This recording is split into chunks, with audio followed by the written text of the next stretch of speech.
होने के लिए आपने मुझे आमंत्रित किया, इसके लिए बहुत बहुत आभार। परम सम्माननीय प्राचार्य महोदय, श्रद्धेय प्रधानाध्यापक महोदय, मेरे सभी विद्वान शिक्षक साथी, विद्यालय में हमारे कार्यरत सभी कर्मचारी और हमारे भविष्य के नौनिहाल राष्ट्र के कर्णधार, पल्लवित होते हुए पुष्प और अपनी विभिन्न योग्यताओं अपने गुणों से न केवल हमारे विद्यालय बल्कि विद्यालय से बाहर का समस्त समाज, हमारा राज्य, राष्ट्र और विश्व को नई दिशाओं में ले जाने वाले हमारे सभी नौनिहाल बच्चों को मैं आज के इस पावन दिवस की हृदय से शुभेच्छा शुभकामनाएं प्रेषित करता हूं। आप सभी को आज के हमारे केंद्रीय विद्यालय संगठन के स्थापना दिवस की बहुत बहुत बधाइयां, बहुत बहुत शुभकामनाएं। बच्चों, एक बात अपने एक छोटी सी दो पंक्तियों से रखना चाहूंगा कि हिंद देश के निवासी सभी जन एक हैं, रंग रूप वेश भाषा चाहे अनेक हैं। बहुत छोटी सी लाइन है, लेकिन अपने आप में गहरे अर्थ ये समेटे हुए हैं। 15 दिसंबर वर्ष 1963 को एक पौधा जमीन में रोपा गया था जिसका नाम था केंद्रीय विद्यालय सेंट्रल स्कूल, जिसे उस समय जाना जाता था, और उसका नाम परिवर्तित करके केंद्रीय विद्यालय संगठन कर दिया गया। वो पुष्प आज इतना विस्तृत हो चुका है कि हम देखते हैं कि न केवल हमारे देश में अपितु विदेशों में भी उसकी शाखाएं पल्लवित हुई हैं और उसने अपनी शाखाओं को इस कदर फैलाया है कि न केवल हमारे देश में वो हमारे विद्यार्थियों को, हमारे देशवासियों को उसके पुष्पों से सुगंधित कर रहा है, बल्कि 3 विद्यालय जो अन्य देशों में भी, अन्य राष्ट्रों में भी कार्यरत है, तेहरान, मास्को और काठमांडू, इन 3 जगहों पर भी हमारे विद्यालय स्थापित हैं और अपनी शिक्षा और अपने गुणों से देश के जो मूल्य हैं उनसे सभी को लाभान्वित कर रहे हैं। बच्चों, केंद्रीय विद्यालय संगठन को एक मिनी इंडिया कहा जाता है। मिनी इंडिया अर्थात छोटा सा भारत। जिन 2 पंक्तियों के माध्यम से मैंने आपको बताया कि यहाँ उस राज्य विशेष के विद्यार्थी नहीं पढ़ते जिस राज्य में, जिस शहर में ये विद्यालय स्थापित है, बल्कि उन राज्यों के विद्यार्थी भी यहाँ पढ़ते हैं जो राज्य उस विद्यालय से कई किलोमीटर दूर स्थित है। क्योंकि विद्यालय की स्थापना जब हुई थी, उसके पीछे ये उद्देश्य था कि हमारे जो केंद्रीय कर्मचारी हैं, केंद्रीय संस्थानों में कार्यरत जो विभिन्न कर्मचारी हैं, उनके बच्चों को भी समान शिक्षा प्राप्त होनी चाहिए, गुणवत्तापूर्ण शिक्षा प्राप्त होनी चाहिए। तो क्यों ना इस दिशा में एक ऐसा कदम बढ़ाया जाए जो आने वाले भविष्य में मील का पत्थर साबित हो। और निश्चित रूप से वो कदम केंद्रीय विद्यालय संगठन की स्थापना के साथ बढ़ाया गया और केंद्रीय विद्यालय संगठन ने इस क्षेत्र में, शिक्षा के क्षेत्र में विभिन्न कीर्तिमान स्थापित किए और वो कीर्तिमानों का जो पूरा श्रेय जाता है बच्चों, वो हमारे जो विद्यार्थी हैं जो विभिन्न क्षेत्रों में आज के टाइम कार्यरत हैं और अपनी सेवाएं प्रदान कर रहे हैं,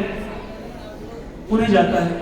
और साथ ही साथ इस संगठन में जितने भी हमारे कर्मचारी कार्य कर रहे हैं उन्हें जाता है। बच्चों, केंद्रीय विद्यालय संगठन हमारे जो संवैधानिक मूल्य हैं, उन संवैधानिक मूल्यों की स्थापना में भी अपनी महती भूमिका अदा करता है। प्रत्येक छोटे से छोटे हम अगर एस्पेक्ट को देखते हैं, उन एस्पेक्ट्स में भी केंद्रीय विद्यालय संगठन अपनी पूर्ण आभा बिखेरता हुआ दिखाई देता है। जिन संवैधानिक मूल्यों की बात करते हैं कि हमारा राष्ट्र एक होना चाहिए, एकता इसमें होनी चाहिए, विविधता में एकता इसमें होनी चाहिए, भाईचारा, सहिष्णुता, बंधुत्व, ऐसे समस्त मूल्य एक विद्यार्थी में निश्चित रूप से स्थापित होनी चाहिए, उनमें परिलक्षित होनी चाहिए। वो सभी मूल्य हमारे केंद्रीय विद्यालय संगठन में हमें दिखाई देते हैं।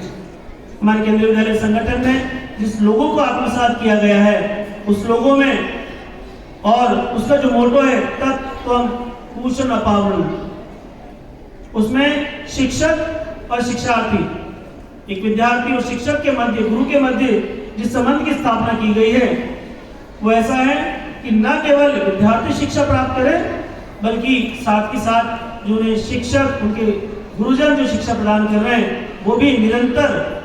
अपनी कमियों को दूर करते हुए अपने ज्ञान में वृद्धि करते रहें, ताकि उस ज्ञान के तेज से आने वाली जो पीढ़ियां हैं, आने वाले जो विद्यार्थी हैं, वो भी समस्त विश्व को, समस्त राष्ट्र को प्रकाशमान कर सके और उसमें उजाला करा सके। बच्चों, हम देखते हैं हमें जो प्रार्थना है उसका प्रारंभ भी अस्तो माह सद्योमय तमसो माह ज्योतिर्गमय मृत्युर्मा अमृताम गमय से होता है। हम ईश्वर से प्रार्थना करते हैं कि हमें सन्मार्ग पर ले जाए, हमें अमृत प्रदान करे, हमारे मार्ग को प्रकाशमय करे, ज्योतिर्मय करे। इससे हमारी प्रार्थना चालू होती है, जो बताता है कि हम उस ईश्वर से प्रार्थना कर रहे हैं जिसका कोई नाम नहीं है, लेकिन उसकी सत्ता इस विश्व में स्थापित है, और निश्चित रूप से वो हमारे प्रत्येक कार्य में हमें सहयोग प्रदान करेंगे और साथ ही साथ हमें आगे बढ़ाने में अपनी महत्वपूर्ण भूमिका अदा करेंगे। इसके अतिरिक्त अन्य महत्वपूर्ण बातें, और अगर हम केंद्रीय विद्यालय संगठन का बच्चों लोगो देखें तो अगर आपने कभी उसे बहुत बेहतरीन तरीके से, सही तरीके से ऑब्जर्व किया है, तो हम देखते हैं कि इस लोगो में जो कि आपके वृक्ष स्तर पर, आपके स्वेटर पर, आपकी शर्ट पर आप लगाए हुए हो, उसे अगर आप ध्यान से देखें तो आप देखेंगे कि उसमें जो उड़ते हुए पंछी हैं उन्हें बताया गया है, और 12 उड़ते हुए पंछी हैं। वो तुम्हें बताते हैं कि हम सदैव 12 वर्ष के 12 महीने गतिमान रहें और अपनी स्वतंत्रता को बरकरार रखें, अपने पंखों को फैलाएं और आकाश में उड़कर हम उस स्वच्छंदता, उस श्रेष्ठता को प्राप्त करें जिस श्रेष्ठता के लिए हमने जन्म लिया है, और शिक्षा के क्षेत्र में एक नित्य नए कीर्तिमान हम स्थापित करें। उगता हुआ सूर्य ये बताता है कि हम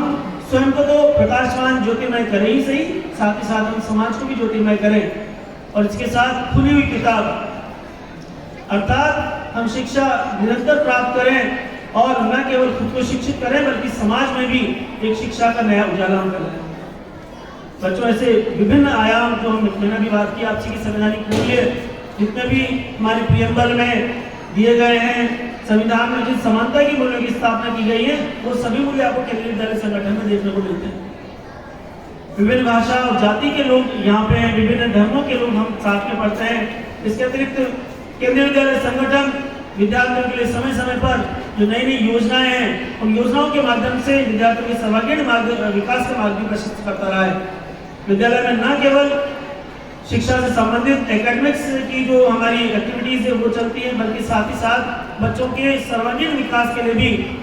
बहुत सारी जो एकेडमिक्स के साथ साथ अदर एक्टिविटीज हैं सीसीए से संबंधित, वो भी आयोजित की जाती है, ताकि विद्यार्थी न केवल अपने शिक्षा के क्षेत्र में, बल्कि शिक्षेतर जो क्षेत्र है, शिक्षा के अतिरिक्त विद्यार्थी के व्यक्तित्व विकास में के जो विभिन्न आयाम जरूरी है उसके विकास के लिए, उसमें भी अपना बेहतरीन प्रदर्शन कर सके। और इसके लिए विभिन्न प्रकार की जो खेल गतिविधियां हैं, स्काउट से संबंधित गतिविधियां हैं, एनसीसी से संबंधित गतिविधियां हैं, वो सारी गतिविधियां विद्यालय में आयोजित की जाती हैं। शिक्षा के क्षेत्र में नए नए आयाम जो विभिन्न समयों पर स्थापित होते रहे, उन सभी आयामों को केंद्रीय विद्यालय संगठन ने विद्यार्थियों के विकास के लिए आत्मसात किया है। जैसे कि प्राइमरी अगर हम एजुकेशन देखें तो उसमें जो नई शिक्षा नीति आई है उसमें FLN को लाया गया है, फाउंडेशनल लिटरेसी एंड न्यूमेरेसी, ताकि बच्चों में अंकगणित की योग्यता, उनमें साक्षरता और पढ़ने लिखने की बेहतरीन समझ स्थापित हो सके। और साथ ही साथ अगर हम सीनियर सेकेंडरी के बारे में बात करें तो वोकेशनल एजुकेशन जिसकी सबसे अधिक आवश्यकता है। बच्चों, हमारी नई शिक्षा नीति वो कहती है कि बच्चों को स्किलफुल होना चाहिए।